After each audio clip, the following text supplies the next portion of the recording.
open the pod bay doors.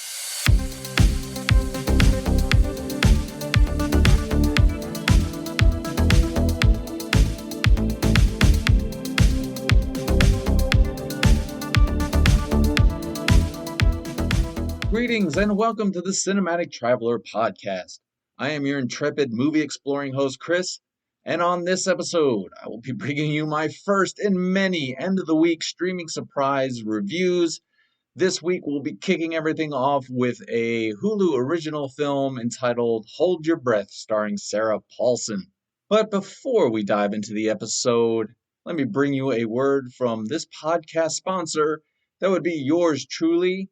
If you could be so kind and do me a favor as to follow and subscribe to this podcast on whatever service you're listening to it on, as well as leave me a great review, I would appreciate it, as it does help me make a better show for you, as well as get the show out there to more listeners.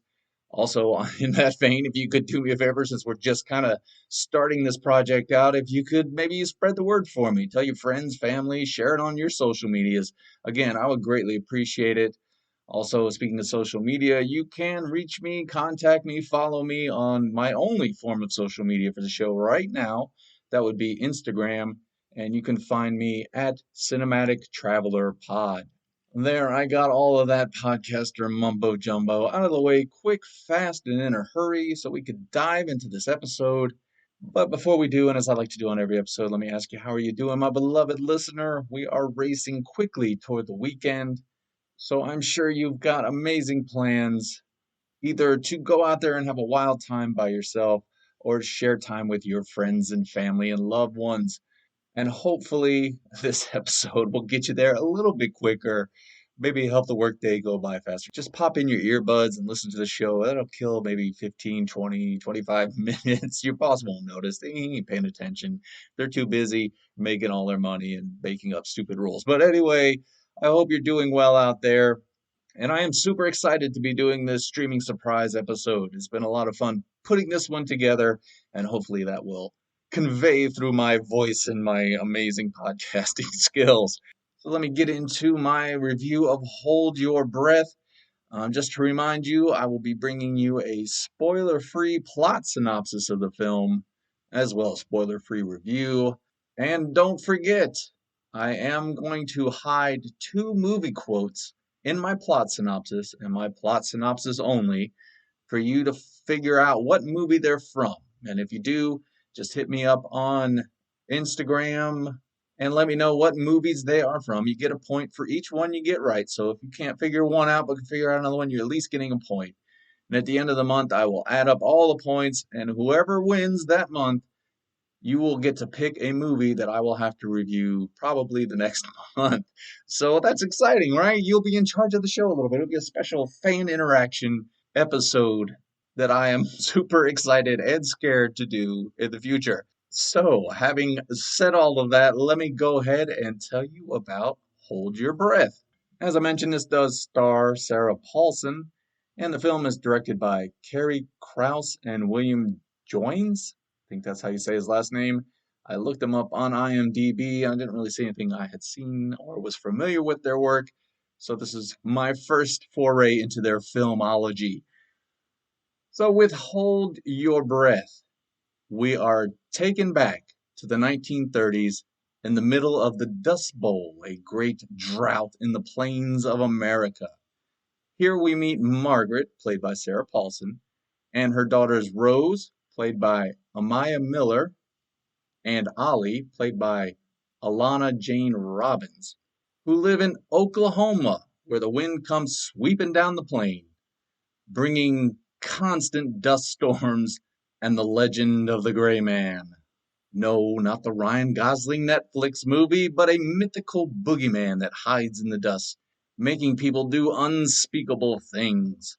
Well, we see Margaret struggling to keep her home free of the dust, as well as working what's left of the farm to keep her daughters safe and nourished, as her husband is working out of state to get money to send to the family so they can join up later.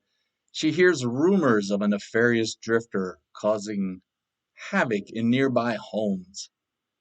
Imagine her surprise when one day she finds a man, Wallace, played by Eben Moss Bacharach, hiding in her barn, claiming that he knows her husband, as well as him being a preacher and a healer.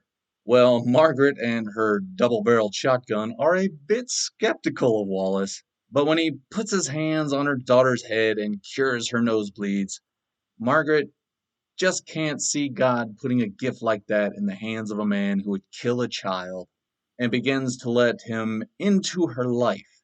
However, as she does this, things begin to spiral into a world of strange happenings and lines between sanity and sanity being blurred. Is Wallace the Gray Man? No, not Ryan Gosling. I keep telling you that. Is he the Gray Man come to inflict harm on Margaret and her daughters? Or are there more complicated forces at play here in Oklahoma? Or maybe it's the 1930s prescription medicine that Margaret is taking. God only knows what was in that stuff. Either way, I will never say the answer to these questions in this review, but I will give you the best review of Hold Your Breath in the podcast universe. Nay, in the universe. So, moving into the review, just to catch you up again, I do break my reviews down into three segments: the good, the bad, and the nitpicky. The good is the stuff that I liked about the movie, the bad, obviously, stuff that I didn't. And the nitpicky is stuff that's neither good nor bad, just little things they put in movies that make me laugh, Hollywoodisms, or just crazy things I think of as I'm watching these movies, and hopefully I can make you laugh. Although I'm thinking about changing the name of Nitpicky. It seems a bit off. Maybe like the good, the bad, and the Hollywood. Do you think that would work? Let me know your thoughts on that subject. All right, so moving into the review. Let's see, the good. Well, the first thing that jumps out at me from this movie is the cast itself. Of course, Sarah Paulson is an excellent actress. I can't think of anything I've ever seen her in that she's not good, and she continues that trend here. I will have to say there are points in this movie where her acting is so good that I want to be like, Sarah, this is going straight to Hulu. You don't have to put this much work into it. I was thinking it might be cool if we've got the Oscars for the movies and whatnot. How about if they had one for streaming service, like an Academy Award just for streaming movies, and you could see some of these performances that are in maybe movies that are a bit mid, but they should be rewarded for how much effort they're putting into it. Anyway, again, Sarah is an excellent actress. She does a great job. She's this mother, and she's very protective of her family and her farm. She's constantly trying to keep the dust out so her kids don't get sick and that she won't get sick. She's also dealing with the loss of another daughter that happened before the movie starts. So she's dealing again with that crippling issue of having to grieve, but also maintain her, I would almost say, stoic nature as a mother, to maintain, a brave face for not only her family but the people in her community. She has all these nightmares that are caused from her grief, so that's where like the drug that she takes, the prescription pills to help her sleep. So she's dealing with sort of all these issues around that, and sort of the visions that she's seeing, these horrible nightmare dreams, and the way that she falls asleep. It's very sudden, and then she suddenly wakes up. So there's a lot she's dealing with, and she's trying to hold it all together. And like I said, Sarah Paulson, she could do this role in her sleep, but she does a great job. Like I said, you wouldn't think this is a Hulu original film. Also, I think both the young ladies who play her daughters, they do a great job. You can really buy into the family dynamic that they have there, and that they're all struggling to get through this, but they have that hope that, their dad's going to show back up, or he's going to send enough money where they can join each other, and things are going to be like they were back before the Dust Bowl started and all the drought and all that stuff. Iban Moss Bacharach, I think that's how you say his name. I'm sure I'm butchering it, but he does a fine job, as well as there's not a whole lot for him to do that we'll get to in a minute, but he does play the role well. Again, another good actor. I've seen him in several different things. I think he's going to be in the Fantastic Four movie coming up. But yeah, that's where all good actors go to die or get a big paycheck. But he does a fine job as that mysterious drifter that you don't sure if he's a good guy or a bad guy. But so I would say top to bottom, the cast does a really great job. I also like a lot of the look of the movie. There is a great contrast because Margaret will tell stories to the children about, what it was like before the drought, and they will flash back to her walking through the wheat fields, and you really get that contrast from that stark orange glow from all the dust to suddenly you're in these green pastures, and it feels warm and inviting, and then you're back to this harshness of all this dust. The dust is kind of floating in the air. You even see it like in the sunlight and through the windows and stuff. There's just constant dust everywhere. She's always cleaning and it's always around. You just feel this oppressiveness from this weather and these dust storms that flare up and they have to run inside to get away from them. So I think the movie does a good job of conveying that visually, just the threat of that. I also like there's some shots of the farm at night where she has to go outside again with her trusty double barrel shotgun. It's kind of eerie. You've got the dust, but you've also got like this sort of fog that rolls in and the light from the moon and all that. So it's really a cool looking environment that they're in. It's also this really great shot of Sarah Paulson. She's kind of it's from her side and it shows her eye and the way the light hits her eye. It's just a cool shot. I don't know really specifically where to say it is, but I remember seeing it going, God, that's a really great shot. So I think while this isn't groundbreaking in its visuals, I think it conveys enough through its visual that you get the idea of this solitude and the harshness of the environment and what they have to deal with just to survive day to day. That's really where most of the horror for me in this movie was is just what they had to deal with. God, I mean that dust was everywhere. I got done.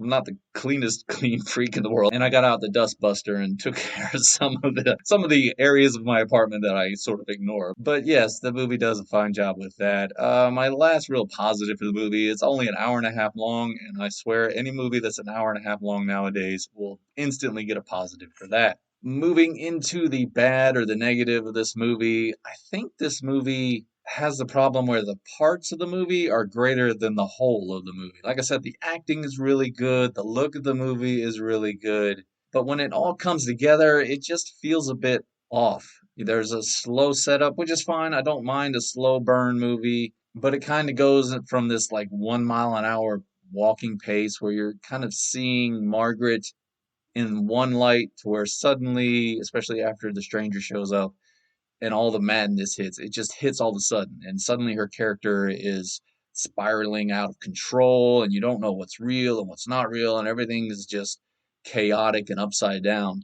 And it was a bit jarring. Like it almost didn't really earn that growth into that. It was like you needed something in between and I hate to say more time in the movie because, like I said, I do love an hour and a half movie, but there was something in the middle that needed to happen to make me feel like, okay, I get why she's going this way. I mean, I understand why she ends up the way she does, but at the same time, it just seems like it gets there a lot faster than it needed to. And some of that kind of falls on the fact that this quote unquote horror movie, and that's what this is. I should have mentioned that earlier. It's more of a thriller, but it kind of falls into the horror genre. Doesn't have a whole lot of scares in it. It's trying to create this creepy environment and whether or not this gray man is real and do they see him and not see him and if that's what's affecting everybody. But there's nothing really where you're on the edge of your seat. There's no real tension that you're building because you kind of feel like you know this movie is a bit formulaic. And also with her dreams and her nightmares, there's so many fake out scares that after a while you sort of become numb to it or you just assume, okay, this is a fake out. I mean, every time she falls asleep, I just go, okay, the next scene isn't going to be real. And that's usually how it goes. And really, that's sort of the thing that hurts this movie the most. It's supposed to be a horror and a thriller, but it just lacks that tension, and the payoffs are a bit weak and a bit obvious. And that's sort of what I mean by the whole, because all the parts of the movie I enjoyed. It just when you wrap it all together, it just falls a bit flat for me. Sliding into the nitpicky. And again, these are things, they're neither good nor bad, just little stupid things I've seen in these movies that make me laugh. And every time I see a movie where someone's on a farm working, I am so happy that I do not want to farm or live in a time where I had to do any farming because I would have been horrible at it, number one. I had no interest in going out there and milking cows and cutting wheat down or whatever the hell you have to do. It just looks horrible. I am definitely a city person who likes to go to the store. I believe in helping the economy by going to the store and paying for products that pay for people to do that for me. It's a wonderful system, and I'm glad that I live in the middle of it. My next nitpick is a very, very, very personal nitpick for any movie, And there is a shot in this movie of Margaret's feet. Whether or not they were Sarah Paulson's, I don't know. They were a bit disturbing to me because whatever the foot fetish thing is, I have the exact opposite. I hate seeing feet. If you wanted to make a horror movie of just feet coming at the screen, I would be terrified beyond all repair. It would be worse than The Exorcist for me. It would just be nasty feet. I don't like people's feet touching me. I don't like looking at them. So they showed them a couple times in the movie, and I was just cringing. That was the scariest part of the movie for me. Well, the second scariest part. My last nitpick will be the scariest part, and this is a situation in real life that scares you instantly, and that would be any kind of coughing kid, especially when they got that wet phlegm-filled cough. You ever been in like movie theater for one thing, but even in a store or just out in the general public and some kid starts coughing and you instantly become defensive and you try to protect yourself, especially nowadays. But my God, nothing can get your alerts up like a coughing kid. I could be sitting in my apartment near gunshots and be like, oh, what? Was that a gunshot? I could be walking down the street and hear a bear growling and go, what was that? But if I hear a coughing kid, oh my God, I am running for the exit door as quickly as possible. So ultimately, oh, you know what? Wait a minute. I forgot. As this is a horror movie, I am going to do a special gore score because I know some people don't like gore in their horror movies, and I thought I would help you out by having a scoring system between 1 and 5, with 0 or 1 being very low and 5 being something on the level of a Terrifier movie. Let me go ahead and get that out of the way before I hit my final review. But the gore score on this one was about a 1.5. There are some scenes of some bloody things, and there's one part with some sewing instruments and a hand that really made me look away from the screen a couple of times. So be prepared. There is a little bit of blood and a little cringy moments as you're watching someone sewing. Let's just leave it at that. But for my final verdict on this film, as I mentioned, I don't think it sticks the landing. Again, everything I liked about the movie, it works in these parts, but when you get it all done, you just go, oh, okay, that's where we went with this movie, and that's what this is. And I've seen this movie, I don't know how many times now. So it doesn't really bring anything new or exciting to the genre.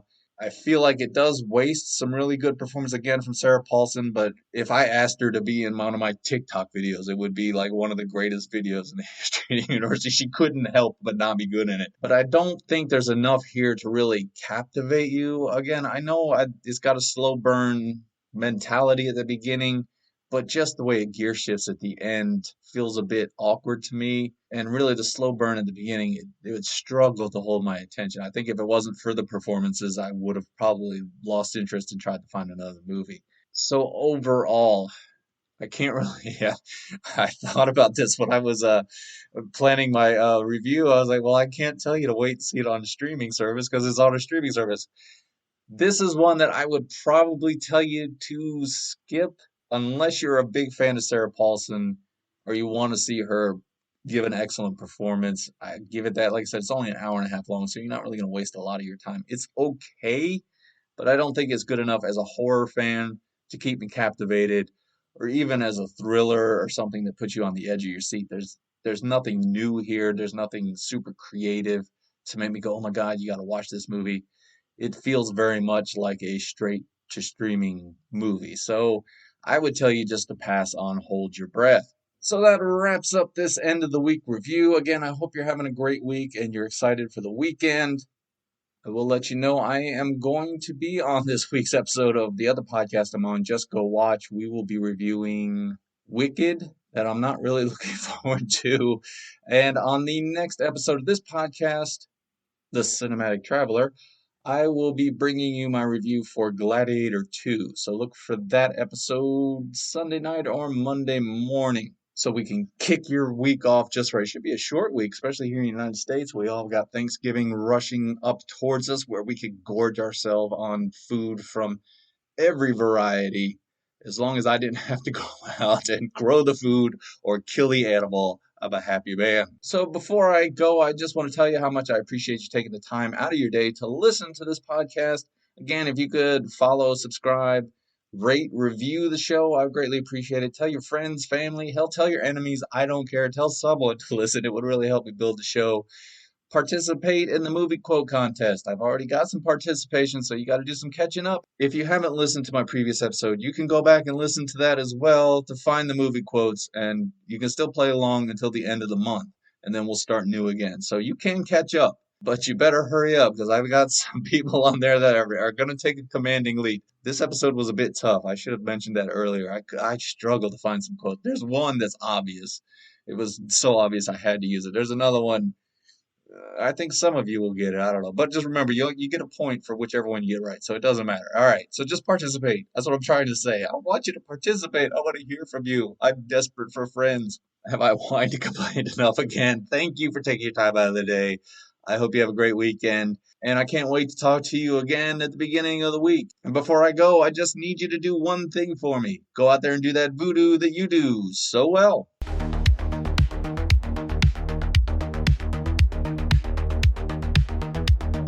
Punch it.